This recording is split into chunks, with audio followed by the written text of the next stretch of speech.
जय हिंद साथियों, मैं विशु आप सभी का स्वागत या अभिनंदन करता हूं अपने YouTube चैनल में, जिसमें कि आज जो है हम मीजोकैरियन और कोशिका भित्ति के बारे में पढ़ेंगे। किसके? मीजोकैरियन और कोशिका भित्ति के बारे में पढ़ेंगे। इसके पहले हमने यूकैरियोट तथा प्रोकैरियोटिक के बारे में अंतर देख लिया था। ठीक, तो आज जो है हम मीजोकैरियन सबसे पहले देखेंगे, फिर उसके बाद जो है कोशिका भित्ति के बारे में पढ़ेंगे। ठीक,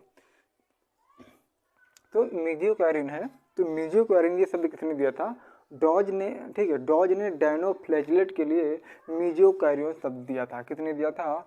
डॉज ने यह शब्द दिया था। कौन सा शब्द दिया था? मीजोकैरियन शब्द दिया था डॉज ने। ठीक, तो यह शब्द किसके लिए दिया गया था? तो डायनोफ्लैजेलेट के लिए दिया गया था। किसके लिए दिया गया था? तो डायनोफ्लैजेलेट के लिए डॉज ने मीजोकैरियन शब्द दिया था और बताया कि मीजोकैरियन शब्द यह जो है शैवाल के डायनोफाइसी समूह के मध्यवर्ती प्रकार का कोशिका संगठन होता है। ठीक, क्या बताया? इन्होंने बताया कि ये जो है डायनोफाइसी समूह के मध्यवर्ती प्रकार के कोशिका संगठन होता है। ठीक, और बताया कि मीजोकैरियोटिक में जो है इसमें निश्चित केंद्र झिल्ली पाया जाएगा और गुणसूत्र युक्त जो है एक सख्त यूकैरियोटिक कोशिका पाया जाएगा। ठीक ठीक है, इन्होंने बताया कि निश्चित केंद्र झिल्ली होती है और गुणसूत्र युक्त एक सख्त यूकैरियोटिक होता है। ठीक, और कह रहा है कि अब जो है देख लेते हैं कोशिका भित्ति।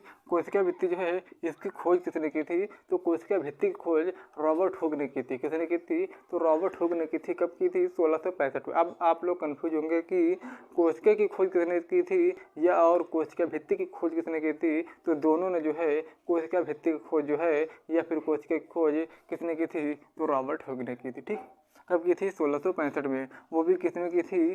कॉर्क में की थी। किसमें की थी? कॉर्क में की थी। ठीक, और इन्होंने बताया कि कोशिका भित्ति जो है सबसे बाहरी दृढ़ सुरक्षात्मक ठीक अजीवित तथा सहारा देने वाली सतह होती है।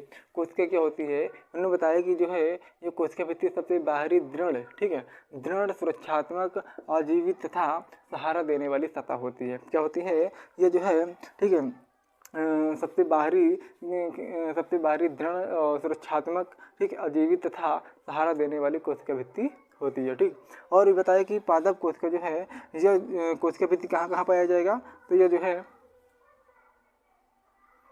पादप कोशिका में पाया जाएगा और बैक्टीरिया में पाया जाएगा, साइनोबैक्टीरिया में पाया जाएगा और तथा कुछ प्रोटिस्टस में भी पाया जाएगा। कहाँ कहाँ पाया जाएगा? पादप कोशिका में भी पाया जाएगा और बैक्टीरिया में भी पाया जाएगा, साइनोबैक्टीरिया तथा कुछ प्रोटिस्टस में भी जो है कोशिका भित्ति पाई जाएगी। लेकिन ये जंतु कोशिका में नहीं पाया जाता है। क्या? कोशिका भित्ति जो है ये जंतु कोशिका में नहीं पाया जाएगा। ठीक है, और आगे है कि ये जो है कोशिका भित्ति किससे मिलकर बना हुआ होता है? तो कोशिका भित्ति जो है मैट्रिक्स तथा सेलुलोज के सूक्ष्म तंतुओं से मिलकर बना होता है। किससे मिलकर बना होता है? मैट्रिक्स तथा सेलुलोज से मिलकर बना होता है। किससे? मैट्रिक्स तथा सेलुलोज के सूक्ष्म तंतुओं से मिलकर बना होता है। अच्छा, मैट्रिक्स किससे मिलकर बना होता है? तो मैट्रिक्स जो है ये मैट्रिक्स जो है हेमीसेलुलोज, पैक्टिन, ग्लाइकोप्रोटीन, लिपिड तथा जल से निर्मित होता है। किससे निर्मित होता है? हेमीसेलुलोज, पैक्टिन, ग्लाइकोप्रोटीन, लिपिड तथा जल से मैट्रिक्स का निर्माण होता है। और जो है जो सेलुलोज होता है ये अधिकांश पादपों की कोशिका भित्ति होती है। ठीक है, क्या? अधिकांश पादपों में कोशिका भित्ति काहे की बनी होती है? तो सेलुलोज की बनी होती है। किसकी बनी होती है? सेलुलोज की बनी होती है, जिसका सूत्र होता है C6 क्या? C6H10O5 bracket N। ठीक है, ये जो है सेलुलोज का सूत्र हो जाएगा। ठीक है, और सेलुलोज का, ठीक है, क्या सेलुलोज जो है, ठीक है, सेलुलोज का बहुलक क्या होता है? तो सेलुलोज का बहुलक क्या हो जाएगा? तो ठीक है, तो इसमें सेलुलोज का बहुलक क्या हो जाएगा? ठीक है, तो सेलुलोज का बहुलक क्या हो जाएगा? सेलुलोज का बहुलक, ठीक है, क्या? सेलुलोज का बहुलक क्या हो जाएगा? ग्लूकोज हो जाएगा। क्या? ग्लूकोज हो जाएगा। ठीक है, और यह जो है किससे जुड़ा होता है? तो यह जो है बीटा, ठीक है, 1, ठीक, कॉमा 1 से 4 तक जो है ये ग्लाइकोसाइटिक बंध, क्या? ग्लाइकोसाइटिक बंध द्वारा निर्मित होता है। ठीक है, बंध से निर्मित होता है। ठीक है, किससे निर्मित होता है? सेलुलोज का बहुलक क्या होता है? ग्लूकोज होता है। जो बीटा 1 से 4 तक जो है ये ग्लाइकोसाइटिक बंध द्वारा जुड़ा होता है। ठीक है। और कह रहा है कि जो बैक्टीरिया होता है यानी कि जीवाणु, ठीक है, क्या बैक्टीरिया की कोशिका भित्ति, ठीक है, बैक्टीरिया तथा ब्लू ग्रीन एल्गी यानी कि नील हरी शैवाल की कोशिका भित्ति किसकी निर्मित होती है? तो ये जो है बैक्टीरिया तथा ब्लू ग्रीन एल्गी की कोशिका भित्ति किससे निर्मित होती है? तो ये जो है म्यूकोपेप्टाइड से निर्मित होती है। किससे? म्यूकोपेप्टाइड से।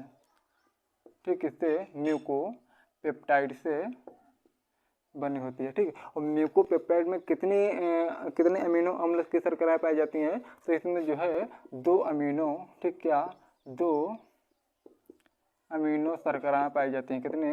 2 अमीनो शर्कराओं से निर्मित होता है। अच्छा, इसमें जो पहला होता है जो पहली होती है पहला अमीनो अम्ल हो जाएगा एन एसिटिल, क्या एन एसिटिल ग्लूको, तो क्या ग्लूकोसामीन, ठीक, क्या एन एसिटिल ग्लूकोसामीन, ठीक, यानी कि नाग हो जाएगा। ठीक। और दूसरा कौन सा हो जाएगा? एन एसिटिल, ठीक है, एन एसिटिल म्यूरेमिक अम्ल, क्या म्यूरेमिक, ठीक है, म्यूरेमिक अम्ल हो जाएगा